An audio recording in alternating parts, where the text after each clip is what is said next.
Dissent is a part of democracy. Kajing paya jumat kare shipenta jong ka democracy. Te ka UDP menta ka dan pramut ke MLA. Lebih baik ka BJP kebadan armut ke MLA. Ka kenram apa lagi armut ke media Jerman kasni. Plus state president jong ki urung lang kata ka huri ra. Nang tu enter so Mr. Au hak tu kejengnya ke friction mo ke conflict within ke parti kebadan armut ki MLA. Ba adil buat nang rum dan marwai nak kenam.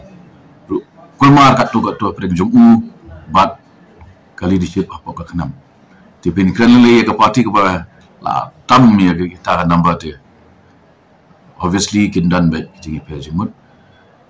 Te kani ka jingi ong ba jing tau parti temai jong ba Bindo ngat dengan ong tangkat ni bangala de krenteng ya ba Bindo ru ba haga jing sisa ke role ke jong i ke de ke role jong ni